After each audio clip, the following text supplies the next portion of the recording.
तो पहले तो मेरा नाम है राजेश कुमार मोहन है, और मैं आईपीएस हूँ हरियाणा काडर में। जी। मैंने 2020 ये सीएस सिविल सर्विसेज एग्जामिनेशन दिया है। उसमें मेरा ऑल इंडिया रैंक 102 102 आया था। हम्म।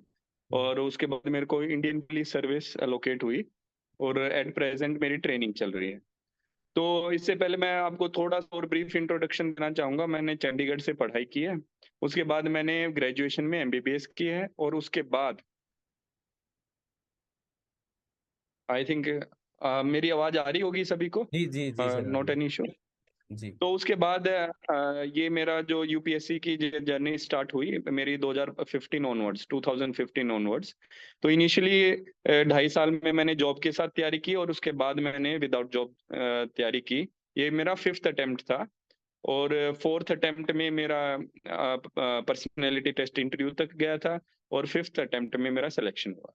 ये एक ब्रीफ सी इंट्रोडक्शन है। इसके बाद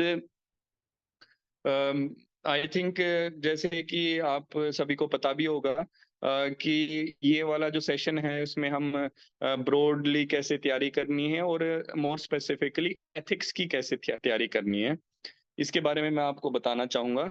और एथिक्स के लिए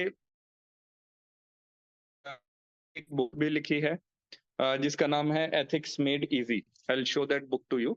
this is the book ethics made easy. और ये जो बुक है, ये मैंने और यूनिक पब्लिशर्स की है, अभी रिसेंटली रिलीज हुई है। और मैंने और उत्तराखंड के डीजीपी सर हैं अशोक सर, उन दोनों ने कोथर करके और फिर ये बुक लिखी है।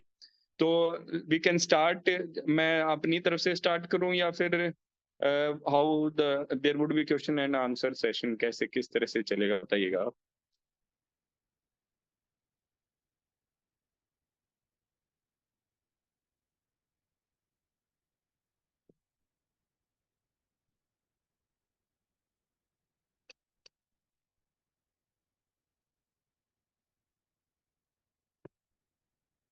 आई think someone is saying voice is not audible. Am I audible now?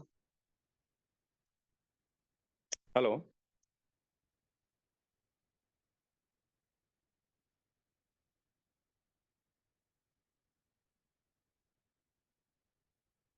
Okay, Tanu Sharma is saying I am audible. So let's start. पहले तो मैं आई थिंक अगर क्वेश्चन आंसर फॉर्मेट नहीं है तो I will tell my strategy and how it can be helpful. Most of the people here are those who are in the college, और उसके बाद अभी शायद तैयारी कर रहे हैं। तो सबसे पहले मैं आपको बताना चाहूंगा 3 स्टेज हैं इस एग्जाम की। पहले प्रीलिम्स, फिर मेंस, फिर इंटरव्यू टेस्ट। तो आपको जैसे at this stage you have to take a very important decision कि आपका ऑप्शनल क्या है। आप एक है ना, इस स्टेज पे आप ये ध्यान में रखिए कि ऑप्शनल की सिलेक्शन अच्छे से करें। और ऑप्शनल सिलेक्ट करके सबसे पहले आप कीजिएगा कि ऑप्शनल को आप बहुत अच्छे से थोरो कर लीजिए, और उसके लिए रेडी रहें एट दिस स्टेज। बाकी उसके बाद when your optional is through, मतलब you have a decent amount of confidence, yes optional को मैं अच्छे से हैंडल कर पाऊंगा या कर पाऊंगी, then you start the preparation for this examination. इस एग्जामिनेशन की जो प्रिपरेशन है उसके अंदर प्रीलिम्स क्वालिफाइंग है, you have to cross the cut off limit, and then mains में जो यू हैव टू राइट अपना जो पेपर लिखना है, सब्जेक्टिव पेपर है, उसके बेसिस पे जो मार्क्स मिलेंगे, और मार्क्स मिलने के बाद ही ये आपकी जो मार्क्स होंगे वो ही काउंट होंगे। प्रीलिम्स वाला जो कट ऑफ वाला पार्ट है वो नहीं काउंट होगा। तो इसलिए सबसे इम्पोर्टेंट चीज है मेंस, और जो अपना उसके बाद इंटरव्यू, ये दोनों चीज मिला के ही आपकी रैंक डिसाइड करेंगे, आपका सिलेक्शन डिसाइड करेंगे। एट द सेम टाइम जो यूपीएससी प्रीलिम्स है उसकी यूटिलिटी है कि जो कट ऑफ है उसको आपको क्लियर करना है, तभी आप मेंस में आप बैठ सकते हैं। तो जो प्रीलिम्स की जो तैयारी कर रहे हैं उसमें आपको ये ध्यान में रखना पड़ेगा कि आप एक जीएस की भी तैयारी करें, साथ साथ में सीसेट की भी तैयारी कीजिए। अभी किसी ने आई थिंक क्वेश्चन पूछा है कि हाउ टू मेक नोट्स। तो नोट्स का देखो तरीका ये है कि नोट्स अपने खुद बनाने चाहिए। अगर कोई स्टैंडर्ड बुक ना हो, और जैसे लक्ष्मीकांत एक स्टैंडर्ड बुक है, अगर आप उसको करें, उसके ऊपर ही आप अगर जो क्विक नोट्स है उसके थ्रू बना सकें तो वो बहुत ही अच्छा होगा। आप खुद के हैंड राइटिंग में बनाएं, जैसे आप पढ़ रहे हैं उसमें इंपॉर्टेंट इंपॉर्टेंट पॉइंट्स ही लिखें नोट्स के अंदर। उसको ना जो पढ़ रहे हैं उसको बिल्कुल रेप्लिकेट ना करें। उसे एक तो आप कॉन्शियसली उस टॉपिक में एंगेज होंगे और उसके बाद जो इंपॉर्टेंट पॉइंट्स हैं, नॉन इंपॉर्टेंट पॉइंट्स हैं उसमें डिफरेंशिएट कर पाएंगे। और जो क्योंकि आपने नोट्स अपने आप ही बनाए हैं तो आप उसको अच्छे से रिवाइज कर पाएंगे, अपने खुद के हैंडराइटिंग में को अच्छे से अंडरस्टैंड कर पाएंगे। अभी जैसे बीच-बीच में क्वेश्चंस आ रहे हैं, तो पहले तो मैं ये बताना चाह रहा था नोट्स के लिए कि नोट्स इस तरह से आप बना सकते हैं। दूसरी बात ये है कि एनसीईआरटी के लिए एक क्वेश्चन आया है, तो एनसीईआरटी के लिए कुछ एनसीईआरटी हैं वो इम्पोर्टेंट हैं, जैसे +1 +2 की ज्योग्राफी की हैं। दूसरी मतलब they are good to read but exam के लिए इतनी ज़्यादा रेलेवेंट मैं उनको नहीं समझता। कई ब कहते हैं कि हाँ, एनसीईआरटी लेकिन जो बहुत ही वेगली वर्डेड हैं वो वाली एनसीईआरटीज़ और उनसे जो एग्ज़ाम रेलेवेंट पार्ट है वो नहीं हो पाता। तो बीच-बीच में मैं क्वेश्चन्स के भी आंसर देता रहूँगा, तो इसके बाद मैं आपको बताना चाहूँगा कि एथिक्स पेपर है, उसको कैसे हैंडल किया जाए। आई थिंक कोई मॉडरेट करने वाला नहीं है, तो हम एक प्रॉपर डायरेक्शन में जा सकते थे। अदरवाइज़ जैसे कि एथिक्स के पेपर को कैसे हैंडल किया जाए। एथिक्स एक पेपर ऐसा है जो कि प्रीलिम्स में नहीं आता और मेंस में आ जाता है। तो पहले तो है इसको कब तैयारी करनी चाहिए एथिक्स की। एथिक्स की तैयारी हमें करनी चाहिए at least before you start preparing for prelims. Essay, ethics और ऑप्शनल ये 3 ऐसे सब्जेक्ट्स हैं जो मेंस के अंदर जो कि आपकी रैंक मेक एंड ब्रेक करते हैं। तो ये सब्जेक्ट भी ऐसे ही हैं जो कि प्रीलिम्स में नहीं है, मेंस में है। तो आपको जो प्रीलिम्स की तैयारी जो लास्ट के जो प्रीलिम्स एग्ज़ाम उससे पहले 6 महीने होते हैं, उसमें तो आप प्रीलिम्स की ही तैयारी करोगे। लेकिन उससे पहले वाला टाइम आप ऑप्शनल में, एसे में, एथिक्स में, इसमें डिवोट कीजिए ताकि आपका बेस सॉलिड हो और अगर आपका प्रीलिम्स क्लियर हो जाए तो यू आर रेडी टू मतलब जो आपको एक्स्ट्रा एफर्ट डालना पड़ेगा तो मेंस लिखने के लिए आप रेडी हैं और आप क्लियर कर सकते हैं। तो एथिक्स की तैयारी पहले तो उस टाइम पे करनी चाहिए जिस वक़्त आप at least 6 months before the prelims examination. मतलब प्रीलिम्स और दूसरा पार्ट है जब प्रीलिम्स में आपका क्लियर हो जाए और मेंस के बीच में जो पीरियड है ये 2 पीरियड हैं जिसमें ये तीनों सब्जेक्ट्स की तैयारी करनी चाहिए, एसे, एथिक्स एंड ऑप्शनल सब्जेक्ट। अब एथिक्स की कैसे तैयारी करनी चाहिए? देखो मैं इसमें एथिक्स में सबसे बड़ी समस्या जो आ रही थी सभी स्टूडेंट्स के लिए कि एक तरह से एक सिंगल कंसोलिडेटेड सोर्स नहीं था बुक्स के लिए। मैं भी जैसे तैयारी कर रहा था तो मैंने रियलाइज़ किया था कि I had to run after मतलब one book shop to another, one book to another, one notes to another. एक कंसोलिडेटेड सोर्स नहीं। तो मेरे को इतना 4-5 साल लगे इसको एग्ज़ाम को क्लियर करने में और एथिक्स के मैंने अच्छे खासे नोट्स बनाए। तो मैंने प्रीवियस ईयर पेपर्स हैं जो प्रीवियस ईयर क्वेश्चन्स हैं उनकी एनालिसिस से पता किया कि कुछ ऐसे सोर्सेज़ हैं जहाँ से यूपीएससी बार-बार क्वेश्चन्स पिकअप करता है और उसको डालता है। तो वो सोर्स एक साइंटिफिक सोर्स ट्रेसिंग एक्सरसाइज के थ्रू जो सेकंड एआरसी हो गया, यूएनडीपी की रिपोर्ट्स होगी, इनके बेसिस पे मैंने ये बुक लिखी है जो एथिक्स मेड इजी है। उसमें ये है कि जो आपको कंटेंट कॉम्प्रिहेंसिव मिलेगा, वन स्टॉप पे मिलेगा कि सारा का सारा जो मटेरियल है एथिक्स से रिलेटेड वो एक ही जगह पे मिल जाएगा। दूसरा है कंटेंट के साथ-साथ प्रीवियस ईयर क्वेश्चंस के मॉडल आंसर्स अवेलेबल हैं इस बुक के अंदर। मॉडल आंसर्स पिछले 3 साल के डायरेक्टली अवेलेबल हैं और उससे पहले वाले हमारे जो क्यूआर कोड आप सारे के सारे मॉडल आंसर्स एक्सेस कर सकते हैं। तीसरा एस्पेक्ट जो कि इसका बुक का एक यूनिक फीचर है कि इतना सब कुछ देने के बाद कभी कई बार ऐसे लगता है कि बल्की हो जाएगी बुक, लेकिन हमने कोशिश किया है with the help of QR code कि ये बुक थोड़ी-सी लिमिटेड पेजेज़ में ही हो जाए। अगर आप देखें तो इस बुक के 335 के आसपास पेजेज़ हैं। 335 के आसपास पेजेज़ हैं जो आप देख सकते हैं। तो ये मतलब एक कंसाइज़ बुक है जो कि एक आपको एथिक्स में इजीली रीडेबल फॉर्मेट में अवेलेबल है। और एक यूनिक फीचर जो मैं आपको बताना चाहूँगा, हमने कोशिश किया है कि इस बुक के अंदर जो केस स्टडीज़ हैं, वो एक तो उनके फ्रेमवर्क दिया है कि how to approach case studies और दूसरा इन केस स्टडीज़ के कई कई बार क्या होता है कि केस स्टडीज़ के मॉडल आंसर्स अलग होते हैं और लेकिन जो हम एग्जाम में लिखते हैं वो अलग होते हैं। तो मैंने कोशिश की है मेरे बैचमेट्स की हेल्प करके सभी से 5-5 क्वेश्चंस हैंड रिटन लिखवा लिए हैं, जो कि मैं आपको एक बार ये दिखा देता हूँ कौन-कौन है इसके अंदर। Wait a second.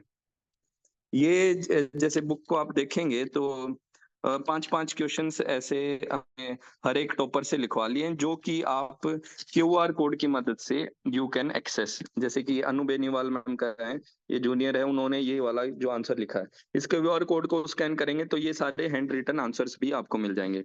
बाकी इस बुक के अंदर कई सारे टेबल्स हैं, और मतलब बिल्कुल कंसाइजली रिटन, और अब जैसे मैं आपको एग्जांपल बता रहा था कि टेबल्स, डायग्राम्स की availability, readymade examples, case studies, और हर एक चैप्टर के पीछे प्रीवियस ईयर क्वेश्चंस के model answers, latest 3 model answers, even जो केस स्टडीज हैं उनके भी मॉडल आंसर्स आप देख सकते हैं इस बुक में। और इसके टोटल पेज है 335 के आसपास। तो it's not a very bulky book as such. तो ये वाली बुक आप इवन अमेज़न, फ्लिपकार्ट और लोकल बुक शॉप्स से भी अवेलेबल है। मेरे साथ इसको लिखा है डीजीपी साहब हैं उत्तराखंड के। तो इसके अंदर उनका जो प्रैक्टिकल एक्सपीरियंस है, how to handle real life चीजें, वो वाला पार्ट भी है। मेरी थ्योरी हो गई, सर का जो सर का इसमें प्रैक्टिकल एक्सपीरियंस है। तो आप अब क्वेश्चन पूछ सकते हैं। ये मेरी तरफ से था कि ब्रॉडली अबाउट दिस बुक, और साथ साथ में इसको मैंने रिव्यू के लिए भी भेजा था बुक को। तो यू कैन सी कि जैसे पाला मिश्रा, अभिनव सिवाच, गौरव बुडानिया, कनिका राठी, इन सभी जो टॉपर्स ने को ये बुक अच्छी लगी और इन्होंने इसकी बुक भी एंडोर्स की है। बाकी आप अगर देखेंगे बुक को तो उससे आपके ज्यादा पता लगेगा। अब इसके साथ साथ में हम क्वेश्चंस ले लेते हैं एंड में। I think how to focus more on CSAT specially. हाँ, सी सेट के लिए मैं बताऊंगा आपको कि ना मैथ सबसे इम्पोर्टेंट चीज है। जो सी सेट की तैयारी है उसमें आपको ना कट ऑफ क्लियर करना, 33% मार्क्स करना है। लेकिन सबसे बड़ा चैलेंज ये है कि उसके अंदर जो मैथ है वो डिफिकल्ट होता जा रहा है दिन प्रतिदिन। कैट के लेवल का एग्जाम होता जा रहा है, तो इसका सॉल्यूशन, उसके कारण क्या होता है, डिफिकल्ट मैथ्स के क्वेश्चन होते हैं, उसके कारण हम अटेम्प्ट कम कर पाते हैं। तो इसका एक मैं अगर गोल्डन रूल बताऊं सी सेट को हैंडल करने का, जितना ज्यादा आप अटेम्प्ट करेंगे इसके अंदर, उतना ज्यादा आपके चांसेस हैं कि आप सक्सेसफुल हो जाएंगे, कट ऑफ क्लियर कर लेंगे। तो कई बार क्या है, हम ज्यादा अटेम्प्ट नहीं कर पाते, रीजन बिंग हम मैथ्स के क्वेश्चन में हम स्टक हो जाते हैं। तो मेरी ओपिनियन ये है, एक बार एक क्वेश्चन को ट्राई कीजिए, अगर उसमें आंसर नहीं निकलता तो आप move on to the next question, उसी क्वेश्चन में ना रहे। दूसरा मेरा एक सजेशन होगा इसके लिए कि आप जो मैथ्स के फॉर्मूलेज हैं वो 5-6 पेज में आप लिख लीजिए और उनको रिवाइज कर लीजिए। और लास्ट के 2 ईयर्स, 3 ईयर्स पेपर हैं जो सी सेट के हैं, उनको एक बार आप रीड कर लीजिएगा और उनके आंसर्स को सोल्व कर लीजिएगा। आपको रियलाइज हो जाएगा कि इस तरह के क्वेश्चन पूछे जाते हैं। पहला तो सबसे इंपॉर्टेंट है, पाइप खोलने का पूछा जाता है, वर्क के बारे में कुछ पूछा जाता है, वो स्टैंडर्ड क्वेश्चन है, एक बार आप कर लेंगे तो आप इजीली उसको हैंडल कर लेंगे। आर्ट्स के स्टूडेंट्स के लिए चैलेंज रहता है, रीजन बिंग क्योंकि मैथ्स थोड़ा सा टफ है। इसका सॉल्यूशन ये है कि जो कंप्रीहेंशन है, इंग्लिश कंप्रीहेंशन, उसको आप ना फास्ट फास्ट अटेम्प्ट कीजिए, जितना ज्यादा हो सकता है अटेम्प्ट कीजिए। लॉजिक वाले जो क्वेश्चन है उनको फास्ट फास्ट कर लीजिए। अब करंट अफेयर्स का ये है, करंट अफेयर्स मेरे हिसाब से देखो, करंट अफेयर्स को एक तो न्यूज़पेपर आप पढ़ते ही हैं रेगुलरली, लेकिन आप कई बार क्या होता है, ज्यादा अगर आपका स्टैटिक तैयार नहीं है तो current affairs it's not of much utility. आपका जब स्टैटिक रेडी हो तभी आप करंट अफेयर्स की तैयारी कीजिए। और करंट अफेयर की तैयारी ये है कि एग्जाम के लास्ट के 3 मंथ्स तो आप ये मान के जाइए करंट अफेयर्स पूरा करना ही पड़ेगा उस टाइम पे। कई सारी मंथली मैगजीन्स आ जाती हैं या मेंस 365, पीटी 365, इसके थ्रू आप कवर कर सकते हैं। लेकिन एक बात ध्यान रख लीजिए, कई बार क्या होता है, कई स्टूडेंट्स कंटिन्यूअसली करंट अफेयर्स ही पढ़ते रहते हैं, उनको ऐसे लगता है कि हाँ ये जो है ना करंट अफेयर्स इतना हम बहुत ज्यादा पढ़ भी रहे हैं, लेकिन है ना वो करंट अफेयर्स चेंज होते रहते हैं। तो आप ये ध्यान में रख लीजिए, ब्रॉड आइडिया हो आपका करंट अफेयर्स का, लेकिन आप ये ना हो कि आप सारा का सारा दिन आप करंट अफेयर्स में ही लगा रहे हैं। इन दैट केस आपको थोड़ा-सा प्रॉब्लम होगा, आपको फ़ॉल्स सेंस ऑफ फुलफिलमेंट मिलेगी, फ़ॉल्स सेंस ऑफ फीलिंग मिलेगी कि हम है ना कंटिन्यूअसली पढ़ रहे हैं, लेकिन उसका आउटपुट है, इनपुट आउटपुट रेशियो कम है। तो पहले आप स्टैटिक को स्ट्रॉन्ग बनाइए और फिर करंट अफेयर्स के ऊपर फ़ोकस कीजिएगा। ये मेरी ओपिनियन रहेगी। बाकी न्यूज़पेपर को आप पढ़ेंगे, 2 न्यूज़पेपर उनमें से आप सेलेक्ट कर लीजिए, हिंदू या फिर इंडियन एक्सप्रेस। इन दोनों के बेसिस पे में इन दोनों के अच्छे से तैयारी कीजिए। एक न्यूज़पेपर सफिशिएंट है मेरे हिसाब से, हर रोज़ न्यूज़पेपर पढ़िए, क्योंकि जो मंथली मैगज़ीन्स हैं, वो है ना हर एक इवेंट को मतलब दे देते हैं मतलब रूटीनली, कि मतलब उनमें ये नहीं दिखाते कि ये ज़्यादा इम्पोर्टेंट है, ये कम इम्पोर्टेंट है।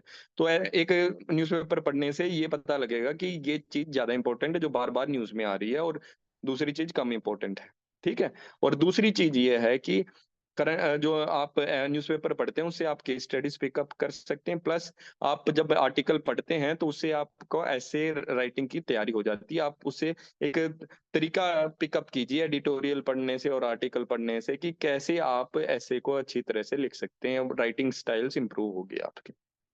तो इसी के साथ I think we have tried to address a lot number of questions, और I will take your leave. थोड़ा-सा आई थिंक मॉडरेशन भी there is some technical problem also. बाकी एक बार बाद में भी we can have a session on any other doubts, जैसे आप करना चाहेंगे। तो मॉडरेटर अभी है नहीं, तो may be next time moderate होगा तो we will be able to address all the questions in a better way। तो इसके लिए मैं चाहूँगा कि आप तैयारी करते रहिए और अच्छे पढ़ाई कीजिए। Best wishes, thank you so much for having me.